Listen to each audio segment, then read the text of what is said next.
بسم اللہ الرحمن الرحیم۔ اماں کی ہائے ہائے سے اچانک میری آنکھ کھل گئی اور میں ایک دم گھبرا کر اٹھ بیٹھی۔ رات سے اماں کی طبیعت کچھ ٹھیک نہیں تھی اور اب فجر کا وقت ہونے والا تھا۔ اماں کے منہ سے نکلنے والی آہیں مجھے ان کی طبیعت خرابی کا بتا رہی تھیں اور اس وقت جیسے ان سے برداشت نہیں ہو رہا تھا۔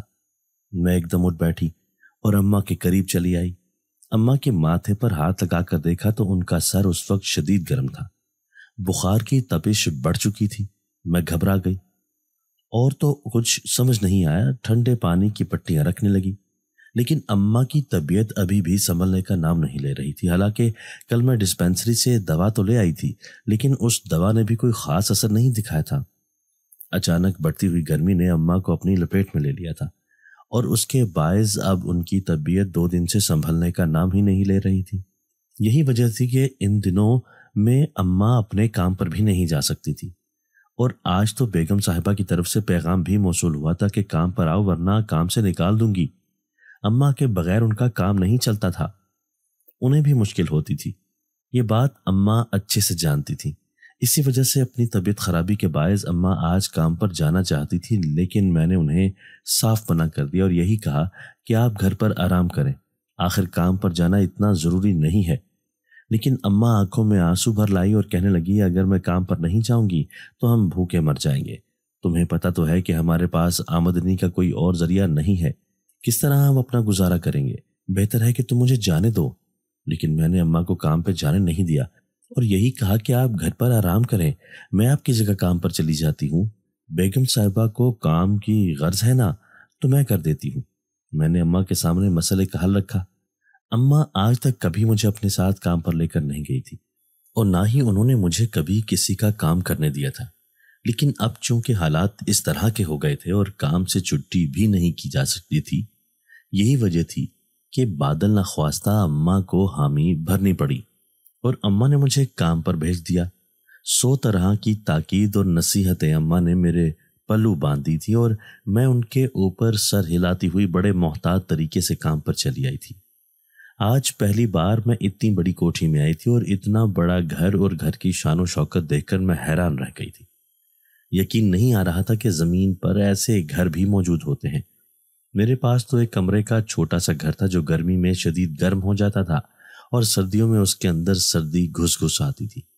اتنے بڑے گھر کو دیکھ کر میری آنکھیں کھلی کی کھلی رہ گئیں اور میں نے جب بیگم صاحبہ کو آ کر بتایا کہ میں ماہنور ہوں اور مجھے سکینہ بی بی نے بھیجا ہے، میں ان کی بیٹی ہوں، بیگم صاحبہ نے سر سے لے کر پیر تک میرا جائزہ لیا، حیرانی سے مجھے دیکھنے لگی اور کہنے لگی، ارے تم تو بہت خوبصورت ہو، تم تو کہیں سے بھی کسی کام والی کی بیٹی نہیں لگتی ہو۔ بیگم صاحبہ کی حیرت بھرے انداز پر میں خواہ مخواہ ہی شرمندہ ہو گئی اور کہنے لگی، جی سب کہتے ہیں کہ میں اماں اور ابا کی خوبصورتی کا نچوڑ ہوں۔ میں نے دھیرے سے کہا تو بیگم صاحبہ نے سر ہلا دیا اور مجھے کہنے لگی، ٹھیک ہے، تم باورچی خانے میں چلی جاؤ اور جا کر اپنی اماں کی جگہ پر کام سنبھال لو، باقی کوشش کرنا کہ کسی کے سامنے مت آنا، اتنی خوبصورت لڑکی کو دیکھ کر بھی کوئی ملازمہ نہیں سمجھے گا۔ میں سر ہلا کر ابھی باورچی خانے کا پوچھنے ہی والی تھی کہ اتنے میں ایک لڑکی چلی آئی۔ وہ تھوڑی سی موٹی اور چھوٹے قد کی لڑکی تھی، اس کا رنگ تھوڑا سا سانولا، اور آتے ہی وہ بیگم صاحبہ سے کہنے لگی، ماما مجھے کچھ پیسے دے دیں، مجھے مارکیٹ جانا ہے اور کچھ ضروری چیزیں چاہیے۔ بیگم صاحبہ نے اسے اپنے پرس سے پیسے لینے کے لیے کہہ دیا۔ اچانک اٹھتے ہوئے اس کی نظر مجھ پر پڑی اور وہ حیرانی سے مجھے دیکھ کر بیگم صاحبہ سے پوچھنے لگی، یہ کون ہے؟ اتنی خوبصورت لڑکی آخر کون ہے؟ اس نے حیرانی سے بیگم صاحبہ سے پوچھا تو بیگم صاحبہ کہنے لگیں، یہ سکینہ بی بی کی بیٹی ہے، ماہنور نام ہے اس کا، آج سے ان کی جگہ پر کام کرے گی۔ سکینہ بی بی بیمار ہیں اور اسی لیے کام پر نہیں آ رہی ہیں۔ اپنی ماما کی بات سن کر اس لڑکی نے سر سے لے کر پیر تک میرا جائزہ لیا۔ میں خواہ مخواہ ہی چادر کو درست کرنے لگی اور فوراً بیگم صاحبہ سے باورچی خانے کے بارے میں پوچھ کر اس طرف بڑھ گئی۔ یہاں پر آ کر میں نے گہرا سانس بھرا۔ بیگم صاحبہ کی حد تک تو ٹھیک تھا، لیکن ان کی بیٹی کی عجیب سی نگاہیں مجھے اچھی محسوس نہیں ہوئی تھی۔ نہ جانے کیوں مجھے ان کی آنکھوں میں ایک آگ سی جلتی ہوئی دکھائی دی تھی۔ ایسا لگ رہا تھا جیسے اسے میں پسند نہیں آئی، یا وہ مجھے خواہ مخواہ ہی اپنا دشمن سمجھ رہی تھی۔ مجھے کچھ عجیب سا محسوس ہوا، میری چھٹی حس مجھے الارم دے رہی تھی، لیکن میں سب خیالات کو جھٹک کر اپنے کام میں مصروف ہو گئی۔ اماں کی جگہ پر مجھے ان کا کام کرنا تھا اور دھیان بھی میرا اماں ہی کی طرف اٹکا ہوا تھا، کیونکہ ان کی طبیعت زیادہ خراب تھی اور مجبوری کی حالت میں انہیں اکیلا چھوڑ آئی تھی۔ اسی لیے میری کوشش تھی کہ جلدی جلدی کام ختم کر کے واپس جاؤں اور اماں کو دیکھوں۔ آج کا دن تو بخیر و خوبی گزر گیا تھا۔ میں جیسے ہی شام کو واپس آنے لگی تو بیگم صاحبہ نے مہربانی کرتے ہوئے مجھے کچھ پھل اور کچھ پیسے دے دیے اور کہا کہ سکینہ بی بی کا خیال رکھنا اور ان پیسوں سے ان کے لیے گوشت وغیرہ لے آنا۔ میں نے سر ہلا دیا اور بڑی ممنونیت بھری نگاہوں سے ان کی طرف دیکھا، ان کا شکریہ ادا کیا اور کمال بے نیازی سے سر جھٹکتی ہوئی اندر چلی گئی۔ اور میں ان پیسوں کو مٹھی میں بھینچے ہوئے اس طرح اپنے سینے سے لگا کر لے آئی جیسے میری کل متاع وہی ہو۔ گھر پہنچ کر اماں کی طبیعت دیکھی تو وہ پہلے سے کچھ بہتر نظر آ رہی تھی، تاہم میں نے انہیں اپنے ساتھ لائے ہوئے پھل کاٹ کر دیے اور پھر انہیں بیگم صاحبہ اور ان کی بیٹی کے بارے میں بتایا۔ اماں دلچسپی سے سنتی رہیں اور مجھ سے چھوٹے چھوٹے سوال کرتی رہیں اور ساتھ ہی ساتھ وہ مجھے بیگم صاحبہ کے گھر کام کرنے کے بارے میں بتاتی رہیں۔ میں بھی خاموشی سے اماں کی باتیں سنتی رہی۔ آج تو مجھے کام کرنا اچھا لگا تھا، بس اگر اچھا نہیں لگا تھا تو بیگم صاحبہ کی بیٹی کا رویہ، اس کا انداز مجھے پسند نہیں آیا تھا۔ نہ جانے کیا بات تھی، میں اس کے انداز سے کچھ الجھ گئی تھی اور اب بھی اماں سے بات کرتے ہوئے مجھے پھر سے اس کی آنکھیں یاد آئی تو ایک دم سے میں پھر سے گھبرا رہی تھی۔ تاہم میں سارے خیالات کو جھٹک کر باورچی خانے میں اماں کے لیے کھانا بنانے آ گئی اور پھر ہم دونوں ماں بیٹی نے بڑے خوشگوار موڈ میں کھانا کھایا اور اماں کو دوا دے کر میں نے پھر سے سلا دیا۔ اگلے دن مجھے پھر کام پر جانا پڑا۔ اب آج مجھے کام پر دوسرا دن تھا اور آج بیگم صاحبہ نے کہا تھا کہ رات کو گھر پر ایک تقریب ہے تو تمہیں رات دیر تک رکنا پڑے گا۔ ان کی بات سن کر میں پریشان ہو گئی کیونکہ انہوں نے پہلے مجھے اس بات سے آگاہ نہیں کیا تھا اور اسی وجہ سے اماں بھی اس بارے میں نہیں جانتی تھی۔ اگر میں کام سے لیٹ گھر گئی تو اماں کو پریشانی ہوگی۔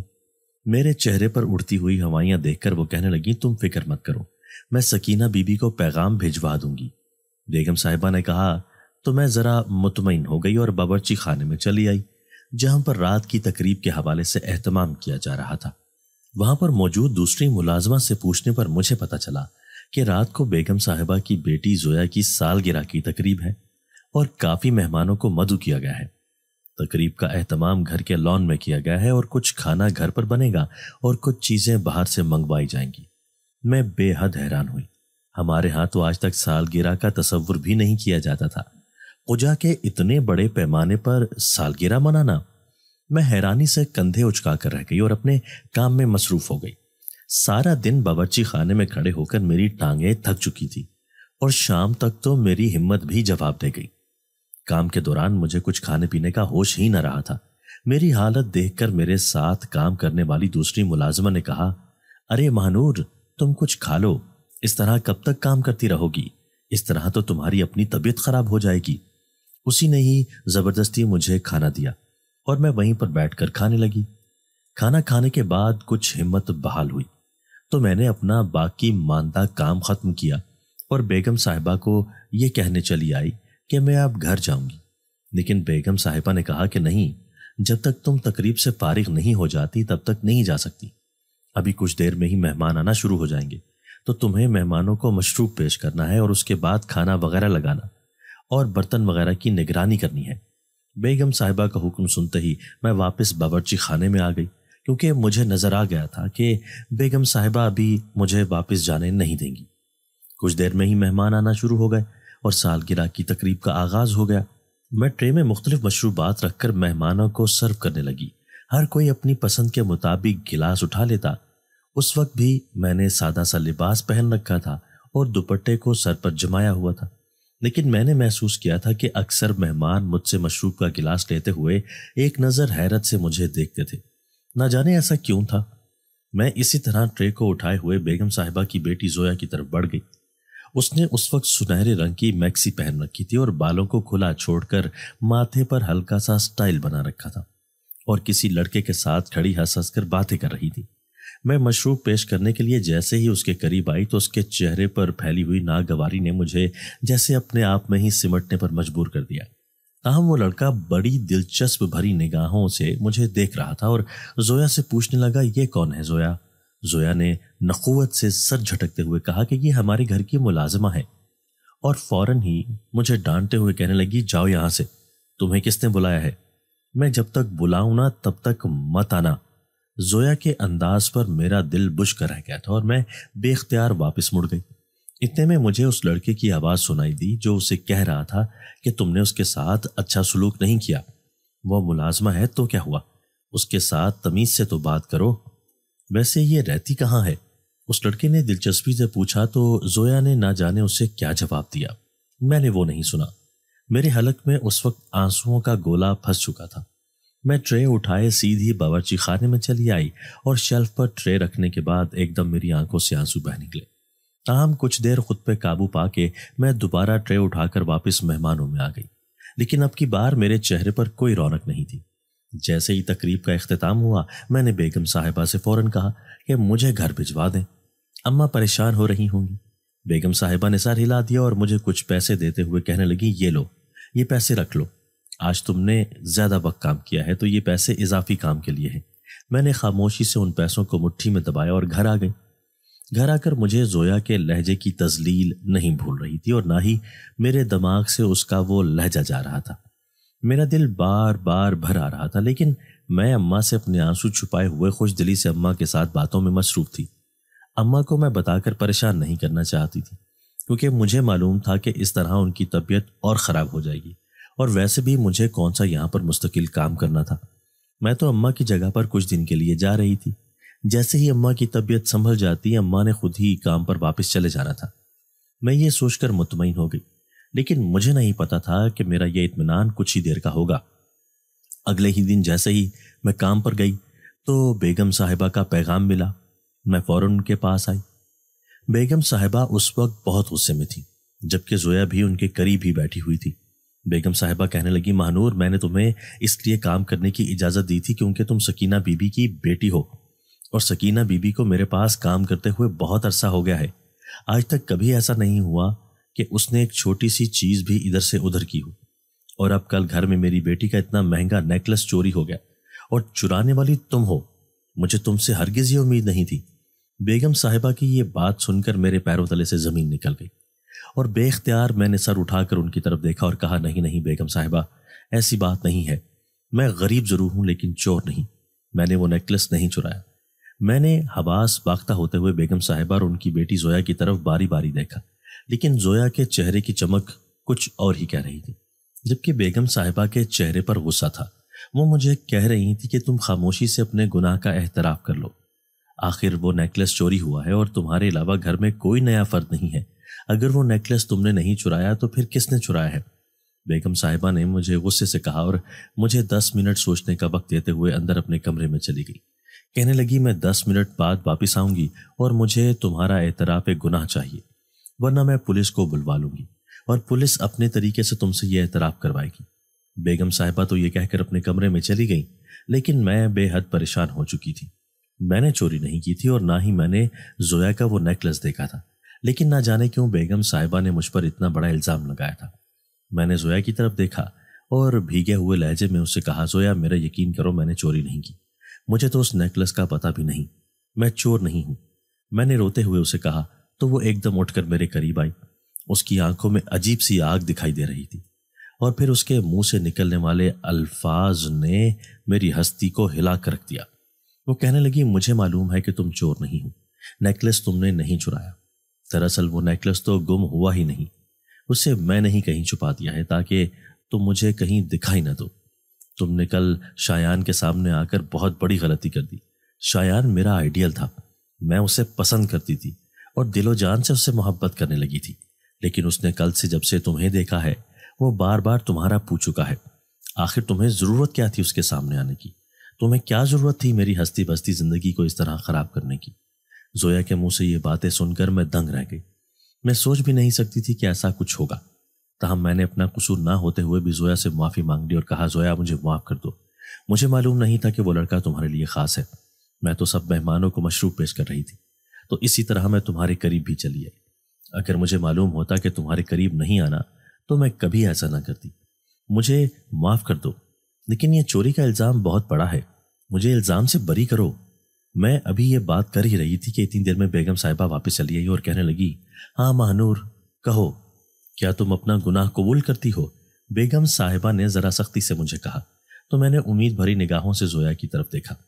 مجھے اس بات کی امید تھی کہ شاید زویا بیگم صاحبہ کو منع کر دے اور انہیں بتائے کہ نیکلس میرے پاس ہی ہے، لیکن اس نے ایسا کچھ نہیں کیا، بلکہ الٹا وہ اپنی ماں سے کہنے لگی، ماما آپ رکیں، پولیس کو میں کال کرتی ہوں، یہ چورنی ایسے اپنے گناہ کا اعتراف نہیں کرے گی۔ اور اسی وقت زویا نے اپنے موبائل سے پولیس کو فون ملا دیا۔ میرے تو صحیح معنوں میں ہاتھوں کے طوطے اڑ گئے تھے اور اس وقت میں شدید پریشان ہو چکی تھی۔ میں نے ان دونوں ماں بیٹی کی بہت زیادہ منت کی کہ میں چور نہیں، مجھے پولیس کے حوالے مت کرو، لیکن انہوں نے میری ایک نہ سنی، مجھے پولیس کے حوالے کر دیا۔ میں روتی پیٹتی رہ گئی، لیکن میری ایک نہ چلی اور پولیس مجھے وہاں سے لے کر نکل آئی۔ پولیس کی گاڑی میں بیٹھنے کے بعد مجھے احساس ہوا کہ میرے ساتھ کیا کچھ ہو چکا ہے، اور اگر یہ سب اماں کو پتہ چلے گا تو اماں کا کیا حال ہوگا۔ وہ پولیس اہلکار مجھے شہر سے باہر بنی ہوئی جیل میں لے آئے تھے۔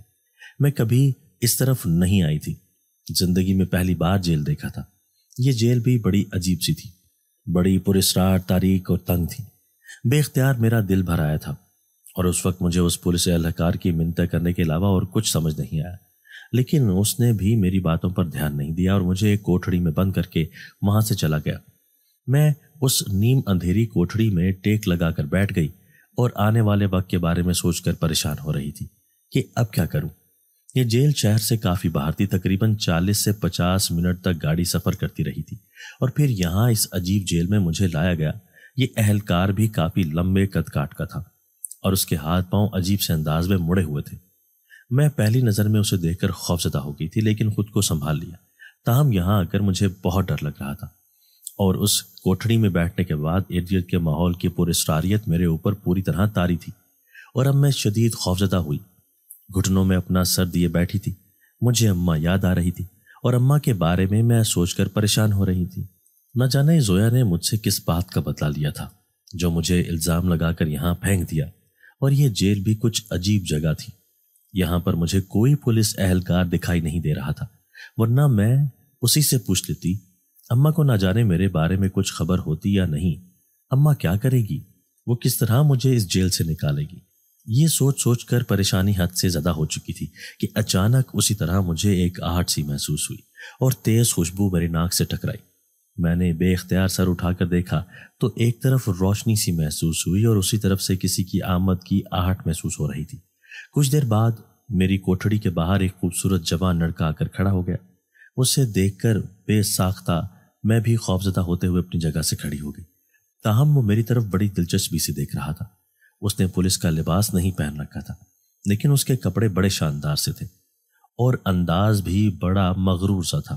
میں نے بے ساختہ نظر جھکائی، تاہم میں نے اس سے کہا، مہربانی کر کے میری مدد کرو، میں بے گناہ ہوں، میں نے کوئی ہاتھ نہیں چرایا، مجھے اس چوری کے الزام میں پھنسایا جا رہا ہے، میرا کوئی قصور نہیں۔ میں نے بے ساختہ روتے ہوئے اپنی صفائی دیتے ہوئے اس سے کہا تو وہ دلچسپی سے میری طرف دیکھ رہا تھا۔ ایک دم مسکرا دیا اور کہنے لگا، تم بہت خوبصورت ہو، مجھے ہرگز امید نہیں تھی کہ میری جیل میں اتنی خوبصورت لڑکی کو لایا جائے گا، میں تمہیں دیکھ کر حیران ہوں۔ اس کے عجیب سے انداز نے مجھے اپنے آپ میں سمٹنے پر مجبور کر دیا۔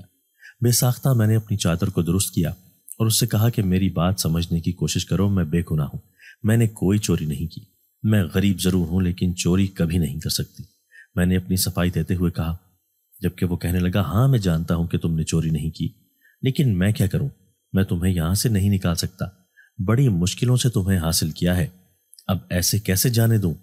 اس کے انداز پر میں ٹھٹک سی گئی اور چونک کر اسے دیکھا اور کہا کہ اس کا کیا مطلب ہے، کون ہو تم؟ بے ساختہ میں نے اس سے پوچھا تو وہ کہنے لگا، میں شاہ جنات کا بیٹا ہوں اور میرا نام علی شاہ ہے۔ اس کے منہ سے یہ سن کر میرے پیروں تلے سے زمین نکل گئی۔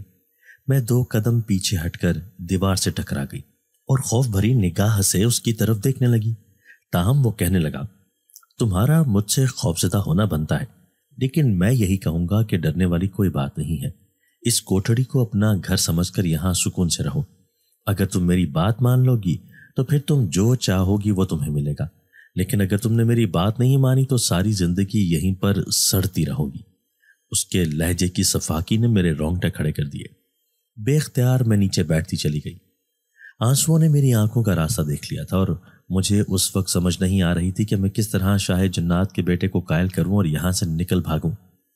مجھے امید نہیں تھی کہ زویا میرے ساتھ یہ سب کرے گی، لیکن نہ جانے زویا کو اس سب کے بارے میں معلوم بھی تھا کہ نہیں۔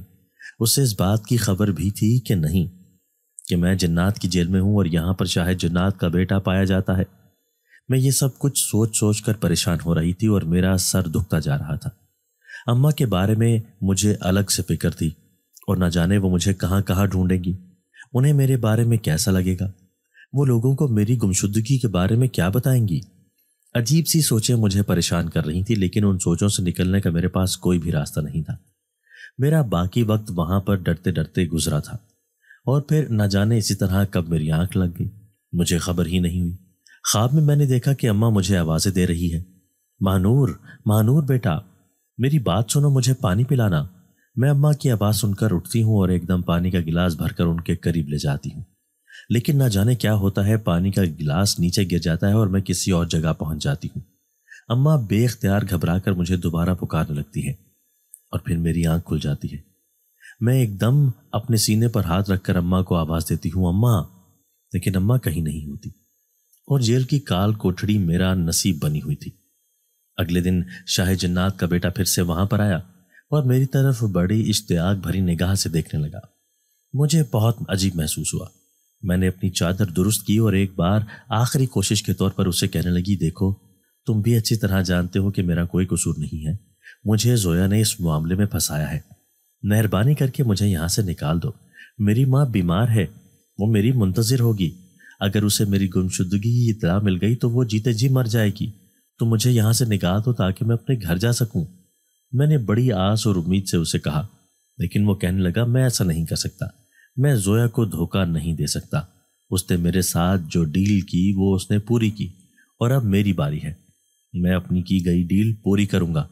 اس نے جب یہ کہا تو میں چونک اٹھی اور اس سے پوچھنے لگی، ایسی کون سی بات ہے، ایسی کون سی ڈیل ہے جو اس طرح پوری نہیں ہو سکتی؟ میں نے اس سے پوچھا تو کہنے لگا، دراصل میں تمہیں بہت عرصے سے پسند کرتا ہوں، مجھے تم بہت اچھی لگتی ہو، نہ جانے کتنے سال گزر چکے ہیں، میرے دل سے تم نکل ہی نہیں پائیں، اس لیے میں نے زویا سے کہا تھا کہ میں تمہیں حاصل کرنا چاہتا ہوں، مجھے اپنے گھر میں جگہ دے دے۔ زویا نے اس وقت منع کر دیا، لیکن جب تم اس کے گھر کام کے لیے آئی اور پہلی بار اس نے تمہیں دیکھا تو تمہارے حسن سے اسے تحفظات ہونے لگے، اور سونے پہ سہاگا جب شایان نے تمہاری تعریف کی تو اسے بہت برا لگا، جس کی بدولت اس نے میرے ساتھ ڈیل کر لی، اور پھر اس نے جان بوجھ کر تمہارے اوپر الزام لگایا تھا۔ اسے دراصل اس لڑکے شایان سے شادی کرنی ہے، وہ اسے پسند کرتی ہے، لیکن شایان اسے کسی بھی طرح پسند نہیں کرتا۔ یہی وجہ تھی کہ اس نے اس سلسلے میں میری مدد مانگی تھی اور میں نے تمہارے سلسلے میں اس کی مدد مانگ لی۔ یوں ہم دونوں نے ایک دوسرے کی مدد کی اور آج تم مل گئی ہو، اور کچھ دنوں تک اسے شایان کا ساتھ حاصل ہو جائے گا۔ اس جنزاد علی شان کے منہ سے یہ سب سن کر میں حیرت سے دنگ رہ گئی تھی۔ مجھے یقین نہیں آ رہا تھا کہ زویا میرے خلاف اتنی بڑی سازش کرے گی اور مجھے جنات کی جیل میں قید کروا دے گی۔ یہاں پر تو کوئی بھی میرا سراغ نہیں پا سکے گا، میں یہاں پر کیا کروں گی؟ مجھے رونا آ رہا تھا، بے اختیار میرے آنسو بہتے چلے گئے، تاہم وہ جنزاد کہنے لگا، تم آج کی رات رو لو اور اچھی طرح ایک بار پریشان ہو لو، اس کے بعد کل میری بات پر غور کرنا اور پھر جلد ہی ہم شادی کر لیں گے اور میں تمہیں جنات کی ملکہ بنا دوں گا۔ اس نے بڑے محبت بھرے لہجے میں کہا، لیکن میں اس سے بہت زیادہ خوفزدہ ہو چکی تھی اور اس وقت مجھے ایسا لگ رہا تھا جیسے غم اور خوف سے میرا دل پھٹ جائے گا۔ میں بہت عجیب مصیبت میں گرفتار ہو گئی تھی، نہ یہاں سے نکل سکتی تھی، نہ ہی کسی سے رابطہ کر سکتی تھی۔ اماں کو نہ جانے میرے یہاں پر ہونے کے بارے میں معلوم ہوتا ہے یا نہیں، مجھے اس بات کی پریشانی کھائی جا رہی تھی۔ اپنے طور پر میں اس جنزاد کی بہت زیادہ منتیں کر چکی تھی، لیکن وہ کسی بھی طرح مجھے یہاں سے نکالنے کے حق میں نہیں تھا۔ دل ہی دل میں زویا کو ڈھیروں بد دعائیں دے چکی تھی اور اللہ سے دعا کر چکی تھی کہ اسے کسی شایان کا ساتھ نصیب نہ ہو، ورنہ وہ مجھے بالکل بھلا دے گی۔ اگر اسے شایان کا ساتھ نصیب نہیں ہوگا تو شاید وہ مجھے یہاں سے نکال دے۔ میرے پاس اب ہاتھ پہ ہاتھ رکھ کر بیٹھنے کے علاوہ اور کوئی چارہ نہیں تھا، اور میں اسی لیے پریشان سی یہاں بیٹھی ہوئی تھی۔ یہاں پر وقت کا کچھ اندازہ نہیں ہو رہا تھا، نہ تو دن کا پتہ چلتا تھا اور نہ ہی رات کا پتہ چلتا تھا، کیونکہ میری کوٹھڑی جیل کے کافی اندر تھی اور یہاں پر اندھیرا چھایا رہتا تھا۔ اس جنزات کے علاوہ جتنے بھی لوگ میری کوٹھڑی کی طرف آتے تھے وہ سب کے ساتھ شاید بہرے تھے، کیونکہ میں ان کی جتنی بھی منتیں کرتی وہ میری بات پر ذرا بھی کان نہ دھرتے اور ان کے چہرے پر ذرا بھی پریشانی یا ملال دکھائی نہ دیتا۔ میرا خیال تھا اگر ان میں سے کوئی میری بات مان لے اور مجھے یہاں سے نکال دے تو میں گھر چلی جاؤں گی، لیکن وہ سب کے سب اپنے مالک کے بہت زیادہ وفادار تھے۔ یہی وجہ تھی کہ میں ابھی تک یہاں پر قید تھی اور کسی بھی صورت یہاں سے نکلنے کا کوئی راستہ نہیں مل رہا تھا۔ اگلے دن وہ جنزات پھر سے آیا اور اپنی بات کا جواب معلوم کرنا چاہتا تھا، لیکن اسے دیکھ کر میں نے نفرت سے منہ پھیر لیا اور اسے کوئی جواب نہیں دیا۔ وہ کافی دیر کھڑا خاموشی سے میرے چہرے کی طرف دیکھتا رہا۔ مجھے اس کے اس طرح دیکھنے پر الجھن ہو رہی تھی، لیکن اس نے کافی دیر اپنی نظریں نہیں ہٹائیں اور پھر خاموشی سے وہاں سے چلا گیا۔ اس کے جانے کے بعد میں نے سکھ کا سانس لیا اور دوبارہ سے کوٹھڑی کی دیوار کے ساتھ ٹیک لگا کر بیٹھ گئی۔ مجھے 4-5 دن ہو چکے تھے میں اس قید میں تھی اور ابھی تک یہاں سے نکل نہیں سکی تھی۔ اس جنزات کے جانے کے کچھ دیر بعد ہی مجھے کوٹھڑی میں ایک عجیب سا شور سنائی دیا۔ ایسا لگ رہا تھا جیسے وہاں پر تکلیف سے کوئی چلا رہا ہو۔ میں گھبرا کر ایک دم اٹھ کر کوٹھڑی کی سلاخوں کے قریب آئی۔ میں گردن گھما کر ادھر دیکھنے لگی، لیکن مجھے کچھ دکھائی نہیں دے رہا تھا۔ اندھیرا زیادہ ہونے کی وجہ سے مجھے کچھ نظر نہیں آ رہا تھا، جبکہ عجیب سے شور کی آوازیں مجھے سنائی دے رہی تھیں۔ صاف ظاہر تھا جیسے کوئی تکلیف سے چلا رہا ہو، اور وہ آواز بھی مجھے کسی عورت کی معلوم ہو رہی تھی۔ میں اس وقت یہ آوازیں سن کر بری طرح گھبرا اٹھی، پھر اپنی چادر اچھی طرح لپیٹ کر کوٹھڑی کی دیوار کے ساتھ ٹیک لگا کر بیٹھ گئی۔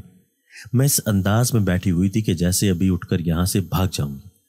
کافی دیر تک وہ آوازیں مجھے اسی طرح پریشان کرتی رہیں جیسے کوئی بہت تکلیف میں ہو، اور پھر کچھ دیر بعد وہ آوازیں آنی بند ہو گئی۔ میں تب تک بہت خوفزدہ ہو چکی تھی اور خوف کے مارے میرے آنسو مسلسل بہہ رہے تھے اور دل گھبرا رہا تھا۔ وہ ساری رات میں نے شدید خوف میں گزاری تھی۔ ایک لمحے کے لیے بھی میں نے آنکھ نہیں جھپکی تھی۔ مجھے خوف محسوس ہو رہا تھا اور ایسا لگتا تھا ڈر کے مارے میرا دل باہر نکل آئے گا۔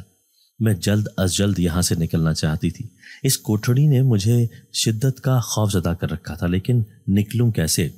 یہی راستہ تو معلوم نہیں تھا۔ اگلے دن میں سارا دن اس جنزات کا انتظار کرتی رہی، لیکن نہ جانے کیوں آج وہ نہیں آیا تھا۔ میں بار بار اٹھ کر سلاخوں کے قریب آتی اور جس راستے سے وہ آتا تھا اس طرف دیکھتی۔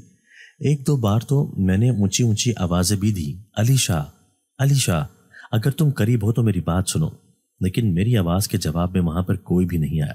میں پریشان ہو گئی تھی، نہ جانے وہ کیوں نہیں آ رہا تھا، وہ کہاں ہے، کچھ سمجھ نہیں آ رہی تھی۔ کوٹھڑی میں اندھیرا اسی طرح برقرار تھا، لیکن رات کو آنے والی آوازیں اب سنائی نہیں دے رہی تھی۔ لگتا ہے کہ وہ عورت یہاں سے جا چکی ہے جو رات کو تکلیف کی وجہ سے چلا رہی تھی، اور اس دن میرا انتظار لا حاصل رہا تھا۔ وہ جنزات یہاں نہیں آیا تھا۔ میں بہت مایوس ہوئی تھی، نہ جانے کیوں مجھے یقین تھا کہ اب کی بار وہ آئے گا تو میں اسے کسی نہ کسی طرح منا لوں گی اور یہاں سے چلی جاؤں گی۔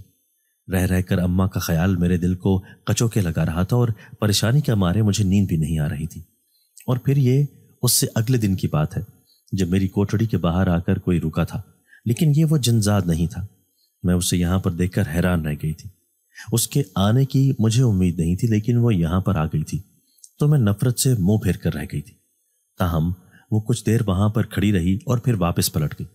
مجھے اس کے آنے کی بھی سمجھ نہیں آئی اور کہ وہ یہاں پر کیا کرنے کے لیے آئی تھی۔ کیا میری بے بسی کا تماشا دیکھنے آئی تھی یا پھر یہ دیکھنے آئی تھی کہ میں زندہ ہوں یا مر گئی ہوں؟ آخر وہ یہاں پر آئی کیوں تھی؟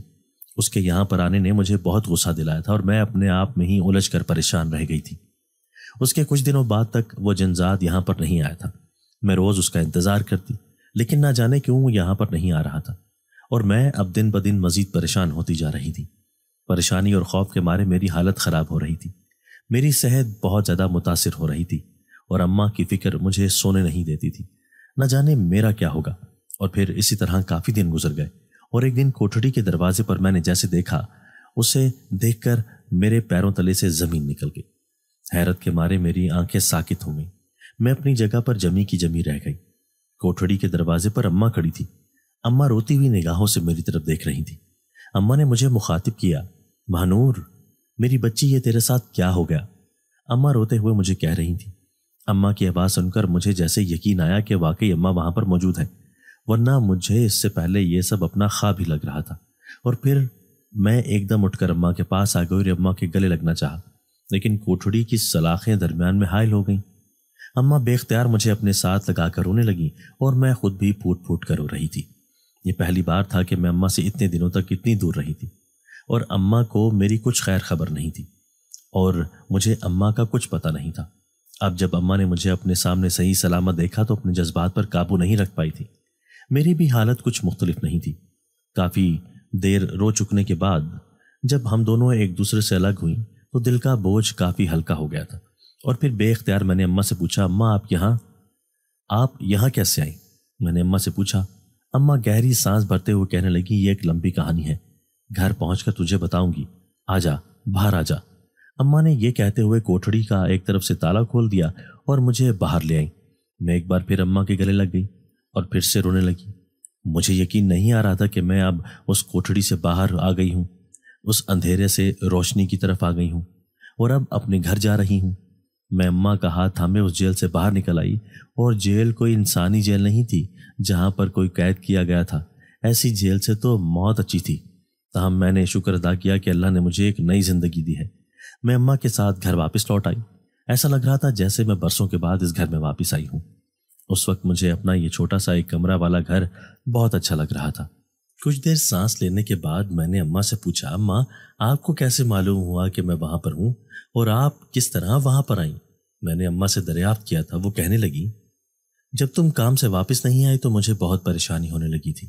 میں کافی دیر تک تمہاری منتظر رہی تھی، لیکن تم نہیں آئی تو پھر پریشانی کے مارے میں کوٹھی کی طرف چلی گئی۔ بیگم صاحبہ سے تمہارے بارے میں پوچھا تو وہ ذرا نظریں چرا گئی، جبکہ چھوٹی بی بی کہنے لگی کہ تمہیں تو پولیس پکڑ کر لے گئی ہے کیونکہ تم نے چھوٹی بی بی کا کوئی قیمتی ہار چرایا ہے۔ یہ سب سن کر میرے پیروں تلے سے زمین نکل گئی۔ میں اچھی طرح جانتی تھی کہ میرا خون ایسا نہیں ہو سکتا، میری ماہنور کبھی ایسا نہیں کر سکتی کہ وہ کوئی ہار چرا لے یا کسی کی کوئی چیز چرا لے۔ میں نے بہت منتیں کی، میں نے انہیں بہت سمجھایا کہ تم نے ہرگز ایسا نہیں کیا، لیکن ان ماں بیٹی نے میری ایک نہیں سنی اور الٹا مجھے دھکے دے کر وہاں سے نکال دیا۔ میں روتے ہوئے نہ جانے کس طرح گھر واپس پہنچی، یہ میں ہی جانتی ہوں، اور پھر ادھر ادھر بھٹکتی ہوئی مختلف پولیس اسٹیشنوں سے تمہارے بارے میں پتہ کرتی، لیکن مجھے کہیں سے بھی تمہارے بارے میں پتہ نہیں چلا تھا، کیونکہ سب کا یہی کہنا تھا کہ ایسی کوئی بھی لڑکی یہاں پر نہیں لائی گئی۔ میں بے حد حیران تھی، سمجھ نہیں آ رہی تھی کہ آخر ایسا کون سا پولیس اسٹیشن ہے یا جیل ہے جہاں پر تمہیں قید کیا گیا ہے اور جس کے بارے میں مجھے پتہ نہیں چل رہا۔ میں نے بہت کوشش کی، پھر تھک ہار کر میں گھر بیٹھ گئی۔ پھر ایک دن دروازے پر چھوٹی بی بی زویا چلی آئی۔ انہیں دیکھ کر میں حیران ہو گئی، لیکن مجھے اس پر بہت غصہ تھا۔ میں اسی لیے خاموش رہی، اس سے کچھ نہیں کہا۔ تاہم وہ کچھ شرمسار سی تھی، اپنے ہاتھوں کی انگلیوں کو مروڑ رہی تھی اور پھر کہنے لگی، میں آپ سے معافی مانگنے آئی ہوں، میں نے ماہنور کے ساتھ جو کچھ بھی کیا بہت غلط کیا۔ اس کی بات نے مجھے چونکا دیا اور میں نے خوفزدہ ہوتے ہوئے اس سے پوچھا، تم نے میری ماہنور کے ساتھ کیا کیا ہے؟ اور پھر وہ مجھے سب کچھ بتاتی چلی گئی۔ اس نے کہا کہ اس نے ایک جنزات کے ساتھ ڈیل کر لی تھی اور پھر تمہارے بدلے میں اس نے اپنی محبت کو پانا چاہا تھا، لیکن شایان نے اسے کسی بھی طرح منہ نہیں لگایا۔ شایان اسے پسند نہیں کرتا تھا۔ یہی وجہ تھی کہ شایان نے جب اس کی محبت دھتکار دی تو زویا کو اپنی غلطیوں کا احساس ہوا اور پھر اس نے اپنی ماں کے سامنے سچ بول دیا۔ اس ہار کے بارے میں بھی اسے بتا دیا کہ وہ ہار جو چوری ہی نہیں ہوا تھا، اس نے جان بوجھ کر تم پر الزام لگایا تھا۔ اس کی ماں نے اسے میرے پاس بھیجا تھا تاکہ وہ خود مجھ سے معافی مانگ سکے اور مجھے تمہارے بارے میں بتا سکے۔ اس کے بعد جو اس نے تمہارے بارے میں مجھے بتایا تو میں یہاں پر چلی گئی اور تمہیں لے آئی۔ میں شکر ادا کرتی ہوں کہ شایان نے زویا کی محبت کو ٹھکرا دیا۔ اگر زویا کی محبت کو نہ ٹھکراتا تو کبھی زویا پچھتاوے میں نہ آتی اور نہ ہی وہ تمہارے بارے میں مجھے بتاتی، اور تم شاید ساری زندگی وہاں پر پڑی رہ جاتی۔ اماں نے میرے بالوں میں ہاتھ پھیرتے ہوئے آہستہ آہستہ اپنی بات مکمل کی تو میں ایک جھرجھری سی لے کر رہ گئی۔ مجھے اپنے بیتے ہوئے دن یاد آنے لگے جو میں نے وہاں پر اس کال کوٹھڑی میں بڑے مشکل سے گزارے تھے۔ گھر میں میں بہت مطمئن اور خوش تھی۔ میں بھول کر بھی اپنے گزرے ہوئے دنوں کو یاد نہیں کرنا چاہتی تھی، لیکن مجھے وہ یاد آ جاتے تھے تو میرے روم روم میں خوف دوڑنے لگتا تھا۔ تاہم اب گھر آئے مجھے کافی دن ہو گئے تھے، لیکن اب پریشانی اس بات کی تھی کہ کس طرح گھر کا گزارا ہوگا۔ بیگم صاحبہ نے تو کام سے نکال دیا تھا، اماں کا کہنا تھا کہ اللہ مالک ہے، کہیں اور کام کا پتہ کر لیں گے، لیکن میں جانتی تھی کہ کوئی اور بیگم صاحبہ اتنی اچھی نہیں ہوگی۔ وہ اماں کے ساتھ تو بہت اچھے طریقے سے رہی تھی، لیکن معاملہ تو زویا کی وجہ سے خراب ہوا تھا۔ میں نے ڈرتے ڈرتے ایک دن اماں سے پوچھا بھی کہ اگر آپ کہتی ہیں تو میں بیگم صاحبہ سے جا کر کام کی بات کروں، تاکہ ہمیں گھر کی طرف سے بے فکری ہو جائے، لیکن اماں نے منع کر دیا۔ ان کا کہنا تھا کہ اگر بیگم صاحبہ کو ضرورت ہوئی تو وہ خود ہمیں بلا لیں گی، ورنہ اللہ مالک ہے۔ میں اماں کی بات پر خاموش ہو گئی۔ اللہ تو مالک ہے، لیکن اس وقت صرف چند دنوں کا ہی راشن باقی تھا، اور اس کے بعد کیا ہوتا اس کا پتہ نہیں تھا۔ اور پھر انہی دنوں میں ایک دن دروازے پر دستک ہوئی۔ میں نے جب جا کر دیکھا تو آنے والے کو دیکھ کر میرے پیروں تلے سے زمین نکل گئی۔ میں امید نہیں کر رہی تھی کہ وہ دوبارہ میرے سامنے آ جائے گا۔ وہ وہی جنزاد علی شاہ تھا جو مجھے اس کال کوٹھڑی میں ملا تھا۔ اسے دیکھ کر خوف میری آنکھوں میں دوڑنے لگا اور میں گھبرا کر ایک دم پیچھے ہٹی، جبکہ وہ کہنے لگا، نہیں، ڈرو مت، میں تمہیں خوفزدہ کرنے نہیں آیا، میں تو تم سے معافی مانگنے آیا ہوں اور تمہیں اس بات کا یقین دلانے آیا ہوں کہ میں آئندہ کبھی نہ تو تمہارے راستے میں آؤں گا اور نہ ہی تمہیں تنگ کروں گا۔ اس جنزاد علی شاہ کی بات سن کر مجھے تھوڑا اطمینان ہوا اور میں نے صرف سر ہلا دیا۔ میں دروازہ بند کر کے واپس پلٹنے ہی والی تھی کہ وہ کہنے لگا، ایک بار کہہ دو کہ تم نے مجھے معاف کر دیا، پھر میں یہاں سے چلا جاؤں گا۔ میں نے کچھ سوچتے ہوئے اسے کہا، ہاں، میں نے تمہیں معاف کیا اور تمہاری مہربانی، کبھی میرے راستے میں مت آنا، اب دوبارہ کبھی زندگی میں مجھے تنگ مت کرنا، میں نے بڑی لجاجت سے اسے کہا۔ تو وہ گہری نظروں سے مجھے دیکھتا رہ گیا اور پھر وہاں سے چلا گیا۔ میں جیسے ہی دروازہ بند کر کے پلٹنے لگی تو مجھے ایک دم زمین پر پڑا ہوا کچھ دکھائی دیا۔ میں بے اختیار چونک اٹھی اور اٹھا کر اسے دیکھا تو وہ ایک تھیلا تھا جس کے اندر کچھ موجود تھا۔ میں اسے اٹھا کر اندر لے آئی اور دروازہ بند کر دیا۔ اندر آ کر ماں کو جنزاد کے آنے کے بارے میں بتایا اور اس تھیلے کے بارے میں بھی کہا تو اماں بھی حیران ہوئی اور کہنے لگی، اسے کھول کر تو دیکھو آخر کیا ہے اس میں۔ میں نے اس تھیلے کو کھول کر دیکھا تو آنکھیں دنگ رہ گئیں۔ اس تھیلے میں ڈھیروں رقم موجود تھی۔ اسے دیکھ کر میں اور ماں ایک دوسرے کو حیران ہو کر پریشان ہو کر دیکھنے لگے۔ اتنی زیادہ رقم آخر وہ یہاں پر کیوں رکھ گیا تھا؟ یقیناً وہ جنزاد علی شاہ اپنے کیے کا مداوع کرنا چاہتا تھا، اسی وجہ سے وہ ہمیں اتنی رقم دے گیا۔ تاہم یہ رقم ہمارے استعمال کے لیے بہت زیادہ تھی اور ہمیں ایک لمبے عرصے تک گھر کی فکر سے دور رکھ سکتی تھی۔ میں یہ رقم رکھنا نہیں چاہتی تھی اور اماں بھی اس بات کی حامی تھی، لیکن پھر جب کافی عرصے تک علی شاہ واپس نہیں آیا اور نہ ہی اس نے رقم کا تقاضا کیا تو میں نے وہ رقم استعمال کر لی۔ اس کے استعمال سے میں نے ایک چھوٹا سا دستکاری کا سکول بنا لیا اور وہاں پر لڑکیوں کو دستکاری کی تعلیم دینے لگی۔ اس کے علاوہ اماں نے ایک چھوٹا سا کھانا پکانے کا سینٹر بنا لیا جہاں پر وہ مختلف لڑکیوں کو کھانا بنانا سکھاتی اور ساتھ ساتھ انہیں دیگر امور بھی سکھاتی۔ یوں ہمارا یہ دستکاری سکول کافی چل نکلا تھا اور اب ہمیں اس سے آمدنی بھی ہونے لگی تھی۔ میں اور اماں مطمئن تھے اور خوشحال زندگی گزار رہے تھے۔ تاہم خوشی بھرے دنوں میں کبھی کبھار مجھے جب اس جیل کی یاد آتی تو میرا رواں رواں کانپ اٹھتا۔ دوستو، اگر آپ کو آج کی ہماری یہ ویڈیو پسند آئی ہے تو اسے لائک کیجئے اور اسے اپنے پیاروں کے ساتھ شیئر ضرور کیجئے گا۔ اور ہاں، اگر آپ نے ابھی تک ہمارا چینل سبسکرائب نہیں کیا تو ہمارا چینل سبسکرائب کر دیجئے اور بیل آئیکن بھی پریس کر دیجئے تاکہ ہماری ہر نئی آنے والی ویڈیو آپ کو بر وقت مل سکے۔ اللہ حافظ۔